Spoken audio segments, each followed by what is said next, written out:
Hey there. I want to tell you about something incredible happening in the central region of Ghana. It's called the Bernice Mays Academic Improvement Project, a beacon of hope. This NGO delivers essential resources like clothing and female supplies. These aren't just items, they're lifelines. One standout achievement is the Bernice Mays Community Library. This isn't just any library. It's the first of its kind in this village. This library also has a computer lab, opening up digital learning to the community. These initiatives are possible through generous donations. Your support brings hope and educational opportunities. To everyone who has contributed, thank you. Your generosity is paving the way for a brighter future. Let's continue to change lives, one donation at a time. See you next time.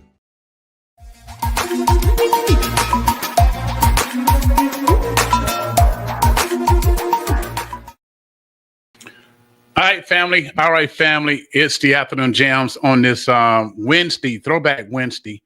And coming up on the show, we're talking politics, Big Rod. We're talking politics, brother. Politics. Yes.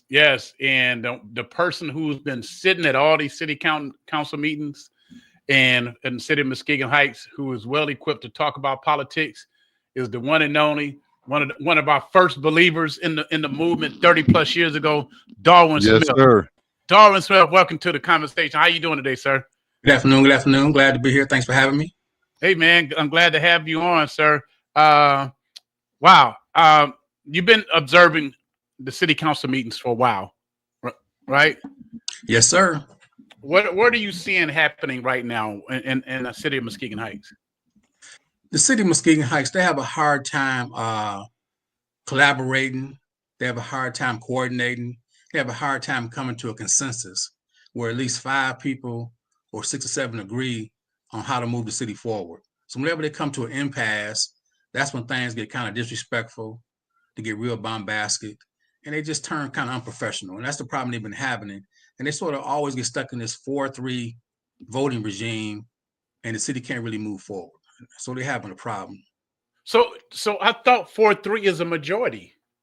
It's a majority, except when there's a budget, except when you're selling land, selling property. So the major thing that need to be done, you need a supermajority of 5 people by charter. So just like with the budget, you needed 5 people to vote for the budget. And when they was trying to sell land, you needed 5 people to vote.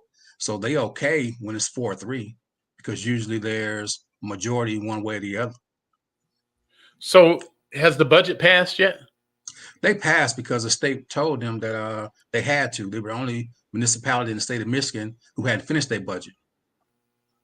And there was a motion to do a 90-day budget, which the state told them was not legal.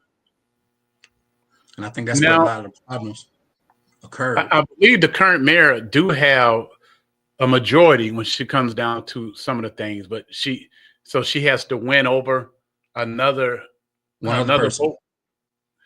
And where are some of the things that they're stuck at? They get stuck on when it comes to buying and selling real estate. They get stuck on the budget. When it comes to a lot of the financial things, they really have a problem, and they don't seem to see eye to eye. They don't really compromise. And I think this is lack of communication, where not waiting till you come to the city council meeting, but having conversations during the day, over lunch, stopping by each other's house, which was done a lot in the past. They have to have more professional communication where they actually talk to one another and they try to come to some type of compromise. And that's what they're not doing right now. Rob, I'm coming to you next after this question. Now, in regards to the property, I know they did an auction. It was a couple of auctions last year, and none of those properties been sold. They didn't. Do you know what? To my knowledge, hasn't been sold. Do you know what the hope is on that situation? On some of them, there were now clear titles. Then there's been a lot of I don't want to talk about the rumors, but there were some rumors that they felt like that some council people shouldn't be able to purchase properties or in their family's name. And so they kind of was a lot of things going back and forth.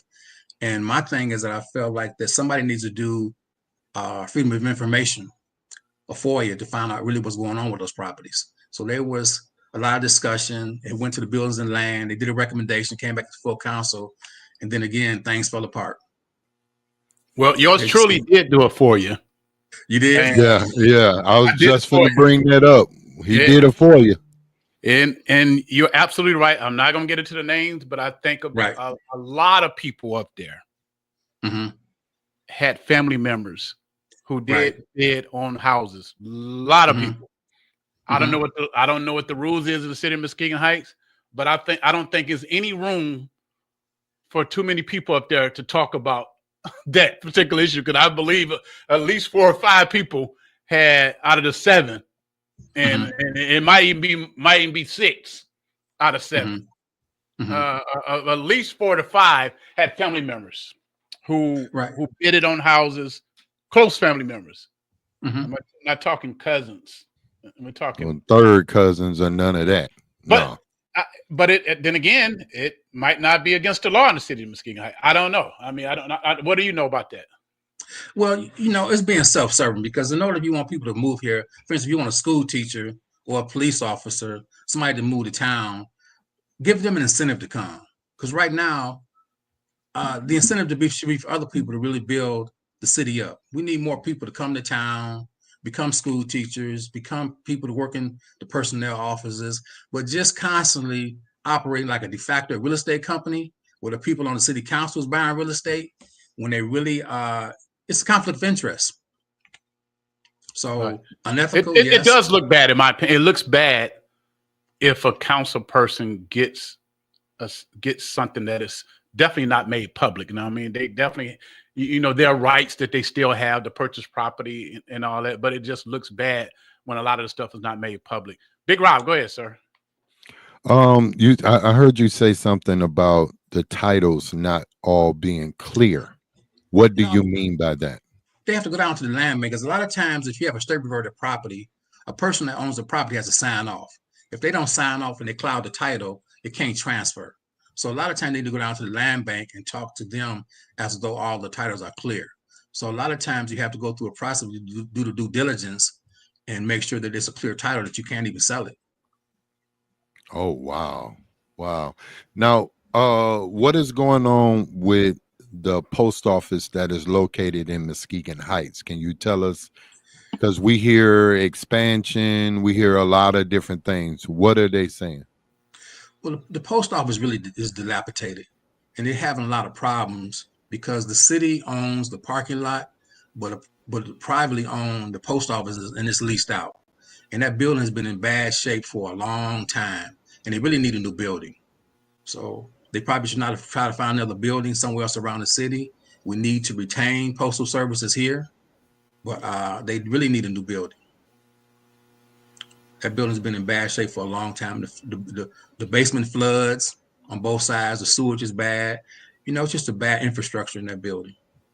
So do you think that the building just needs to be torn down and start over again? Torn down, start over, build something across the street, find some land, find some place else, and just let them just start over and just build something new. Because that building's would you like to see the post office stay in Muskegon Heights, or? Oh, yes, I would, because to stay in Muskegon Heights, it makes it easier for businesses when they're mailing packages. It makes it easier for people who have a nonprofit. They need a post box. They don't have to go over to the UPS on Henry Street. So I just think it's just better for the city to have a post office here. Do we know, or is there a way we can find out who's the private owner of this building that's getting away with this kind of not taking care of the building? Go to the city hall and just just pull the address and get an inspection seat and see what's going on. But I know the city owns the parking lot, but they don't own the building. Wow. Okay. Wow. Do you think it's a good chance they might stay in the Muskegon Heights? I'm not really sure. It depends on the amount of pressure they get. So I think there was a window, and the address I think was in the south, where you had to write to the postal service and had to give your opinion on what needed to be done. So if there's really a movement, if there's an outcry to get those things done, then I think it can happen. Because I think that's what most times they wait on, where they sort of pick areas. There's no public outcry, then they'll just follow through and close the office. Well, Rod Love here in Orlando, Florida said, has any engagement to the elected officials to retain the post office as a critical entity of the community? Thanks, Brother Love, my good friend. Well, at the last meeting, they were talking about making a form letter that the citizens could sign. I know that one council person spoke outwardly about it. I don't know if the whole mayor and council together have actually contacted and use their influence as elected officials to have to say. I don't know if they talk to the county officials. So I'm really not sure where they're at with that level of engagement. But I know that there was some conversation at the last meeting about the post office. Wow. Darwin, the city manager, Melvin Barnes, put his resignation in, I think yesterday, and making effective for February 28th. We know he done a lot of good. He was there on an interim basis to help the city out. Were there things that kind of like forced him to leave? I would say from what I've seen outwardly, I think there's a couple instances where they had the meeting about the property. And because of the fact that I think that some council people, they were upset that they feel as though he wasn't siding with them. But the problem that Melvin has is as a city manager, he has to answer to all of the council people because they all have constituents. So it doesn't work for any one council person, but he works for all of them. So there was a lot of noise and chatter, and people were upset with him because of the fact that they felt like that he wasn't coming down one way or the other with the property sales. And I think that that was one of the biggest outward fights I've seen. And the second was on the budget. But it really got, it got bad at that meeting. We were unprofessional. Too many comments, bombastic, and people were outwardly criticizing him as though he wasn't on their side. Was they disrespectful to him? Yeah, I think that you can see the body language, the way he was receiving it, because that's why I really go to the meetings to watch his body language. You can see they made him feel uncomfortable, as though he should really come down one way or the other. And like he keeps telling them, he works for the council as a whole and not for one individual council person. So he just can't, he has to make a decision based on his experience and being a professional. But don't this budget go through like finance? Don't they got finance committees and stuff? Man, the finance committee met one time all year. No. Come on, dog. Once all year. Once, maybe twice. Come on, dog. No. It's the same thing happened in 2006. I don't want to put them on blast. They met one time all year. One time? That's it. Like the one interview I did with Joe Biden last year, the president? That was it. They met one time. So for the most part, it's not even on Burns. So they hadn't even read the budget. They hadn't even looked at the budget. They hadn't even met to review the bills and what was being done. So that had nothing to do with him. That was on the city council, on the finance committee. And I'm sure it's a couple council people on the finance committee. It's three of them. And they met one. Yeah. It's not good. That's good. So maybe twice. So buffoonery is pretty much, because he was there to help the city. Melvin been retired, and he has some life changes going on, some good things going on in his life, and he probably didn't want to deal with the drama. But would you call it drama, or is over exaggerating it, or what? No, it's definitely drama. I call it. Herman Ivey always told me the most city council meeting is like a WWF fight. It's like a fake fight. They come in very dramatic. They want to show the people in the audience how they stand on certain issues, real bombastic, real outward, and they have these different things they say and do. And when you really check, it's the city council people haven't really done their work, because you have 4 subcommittees where all the work is done. The finance, the building and lands, the CDC, the personnel, and they're supposed to meet at least once a month. And for the most part, they rarely do the things they're supposed to do. Does the city of Muskegon Heights, do they have a HR department or policies in place as of yet? Because I know last time I checked about a year or two ago, they didn't even have an HR department or policies in place to deal with their workers. Now, for the most part, they're down to a skeleton crew. I think that a lot of things the secretary had been doing, Miss Franklin, I don't know if they have one back or not. I hadn't checked, but at the last time they didn't, but they were sort of moving responsibilities around to certain people. I think for the most part, Muskegon Heights, because of the budget concerns and the revenue, they down to a skeleton crew. So they're just missing so many service people, staff people. Any department you look, they just understaffed.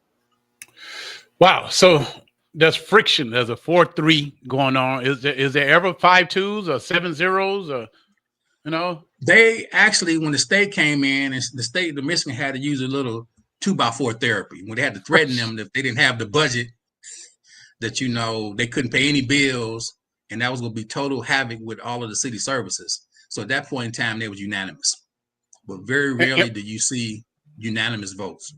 And what was the problem with the people who didn't want to approve the budget? What kind of problems they had with the budget? They want to do something experimental. They want to have a 90-day budget, which Melvin tried to tell them was not standard business practice. He had never experienced it anywhere in his career, and he tried to tell some people, and they sort of forced ahead, and they kind of brought in the city attorney to try to draw up some type of resolution to do it anyway. And the state told them that, that was totally incorrect, and that was totally against state law. Melvin got a master's degree, and I believe in public policy from Ohio State University. He know what he's doing. He's been there, done that. I think they made a terrible decision running him out of there. He was saving the money, but these I don't know. I don't know who voted what, so I'm just saying it in broad. I think it was a terrible decision for the city to run him up out of there, and he was there to help them out. So yeah, he was doing a great job. I like Melvin being there. I think that me personally, I think they're making a mistake because next year they're headed toward a financial crisis. When they got the ARPA money, they had $11 million. They put $8 million to the general fund to help pay salaries and patch up a lot of holes, and that money's going to be gone. I think they got like $1.2 million left for 2025 and 2026. They're not going to be able to pay a lot of salaries, so it's going to be even worse. Wow. And he actually was solving a lot of problems. And, they're going to lose an asset, and they're going to regret it much sooner than later. Right. Well, I think they could have solved these housing situations. Those ones that there was no discrepancies about, they probably could have sold those and would have had some extra revenue. The ones that brought up suspicions, say that you debate on it, you work it out. But we got all them houses that was up for bid. People bid it on it. People had the money. And right now they sitting there with a deficit. And this would have helped out on that deficit. So your opinion, what do our city need to do to get to that next level? They actually really need to redo the charter. Back when Kim Sims was mayor, they had a citizens commission that came forward. They had 11 amendments to stop this, where you have to be audited if you were actually on the city council ran for mayor. They could audit your finances, these certain things that you couldn't do. And I think that what happened is that the city council as a whole looked at it. They didn't take any recommendations. So the citizens really need to get back to looking at just personal things. Look at a person's credit score before they run. Do you have a credit score that indicates that you're good at managing financial assets? Just looking at the fact that letting it be known they need to have an amendment to the charter that you can't buy real estate in you and your family's name as long as you're on council. And I shared it with most of them. I feel like they shouldn't buy it for the first, second, and third year you're on council, that you shouldn't be able to buy property. Now, in your fourth year, if you plan on leaving, fine. But they got to do something where they have to have a new ordinance where this can't occur, because it bottlenecks the whole council. And once certain council people don't get their way, then that's when it just devolves down into infighting and get bombastic. And then they kind of just, people getting their feelings, they get the power, and then they kind of just vote against the upcoming things for 2 or 3 months. So the citizens have to do something. Take it personal. They take it personal, man, because for them, they get on council. If you can get a house or 2 a year, man, you stay there for about 7, 8 years. That's about 10, 16 houses. Wow. Another comment here in Orlando, Florida, Rod Love, citizens to do. So knowing the cards that has been dealt, are there any strategies being developed to negotiate some level of a win? Reach out to the state house, Senate members to engage in local government affairs, request for state funding intervention. I think they have. I think that Representative Will Snyder, they did all they could to work with the high school. They did all they could to work with the Hike City Council. And I think they really have kind of a bad taste in their mouth because they got $11 million, Paul. And they can't really say what they did with that. So I don't think they're going to keep trying to save the Hikes if the Hikes not doing the things they need to save themselves. Woo. Whoa. These are all black people, our folks, my beloved city that I love. No, born and raised there. And we're not dropping no names. We're not saying any names, but Rob, can you read this comment? definitely introduce the reconstructed charter. This from I Benita can read it for you. Thurgood. I can read it, Big Rod. This from Bonita Thurgill. Definitely introduce the reconstructed charter and get it out before the people for a vote. The committee of citizens that revised it put a lot of time into this project. What's going on with the charter? The charter has not been revised in how long? Do you know, Darwin? It was the last time, I think it was in like it was in the early 2000s, and when Kim Sims was mayor, she had a commission. There were like 11 pillars of the community, and they came in and they did 11 amendments, and it was supposed to have been brought to the citizens for a vote, but the city council persons, they never would bring it for a vote because they seen that it would be checks and balance. You know, it would be certain requirements that require higher integrity, and they just looked at it, man. They just they don't want to be held accountable, man.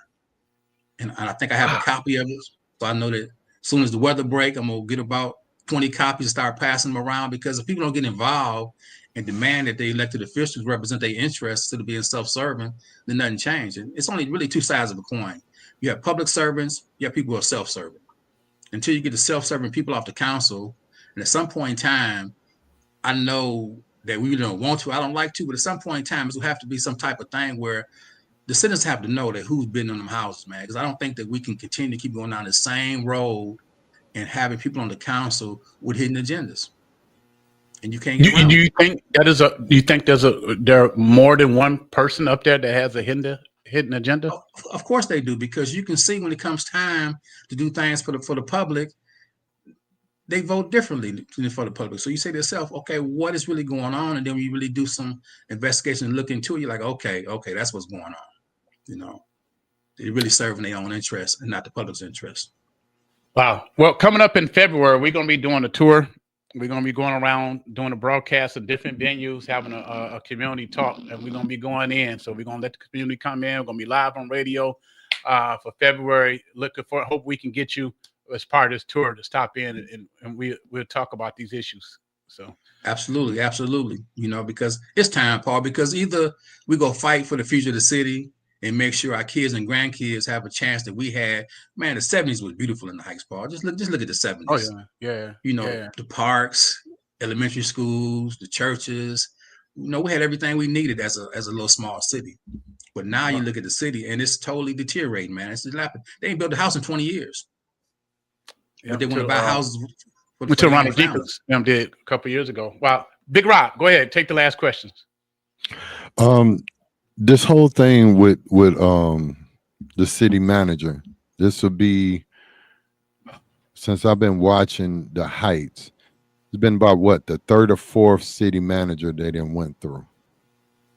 What is the deep-rooted problem with city managers? You hire them, they don't do what you say, so is it you getting rid of them because they won't do what you say? Is that what's going on?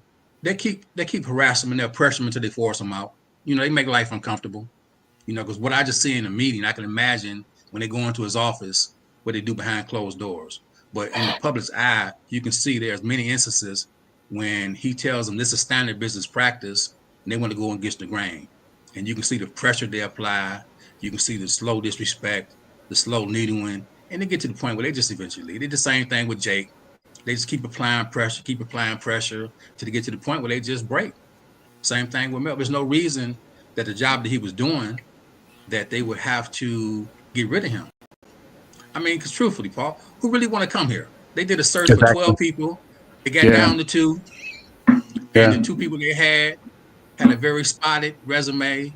And when they asked me, why would you hire one of them when you can just keep Burns? Yeah, and that's why I told him definitely now. Definitely a gem. It's terrible. But I don't know. Maybe Jesse Bush can handle things temporarily until they. It's going to take a lot of luck to get somebody come to a city like this because they got a lot of work to do. All right, last question here from Bonita Thurgood. Definitely ask for a forensic audit. The mayor campaigned on getting a forensic audit done. Do you know where they at on this? The last I heard, she was pushing it, and they were waiting for the seat to be filled that she vacated. And so once that, I think it was between Darius and Kim. I think that once that Kim got there, they were trying to push it again, but there was a lot of reluctance by some council people to vote for the audit, to pay for it. There's Costs a lot of money. And that was what was being said during the campaign season, that audit is not cheap. You know, It's not cheap.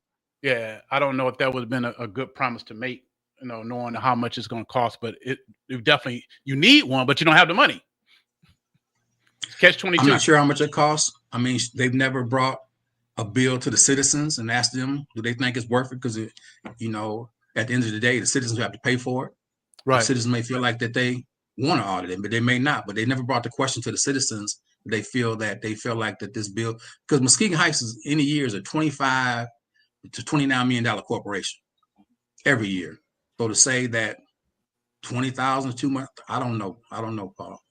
You know, I think it was more than 20,000. I believe it was. I don't know how much it costs. I can't remember the amount, but I believe it was more than 20,000. I think 20,000 we could pony that one up. We could all chip in. You know, I almost got to pay that in taxes down there this year, so they could have took our taxes down.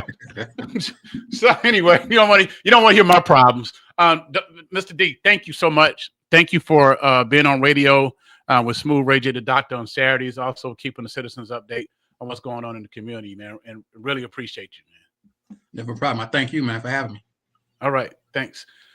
All right, Muskegon, going back to more music. Keep it here. It's Afternoon Jams.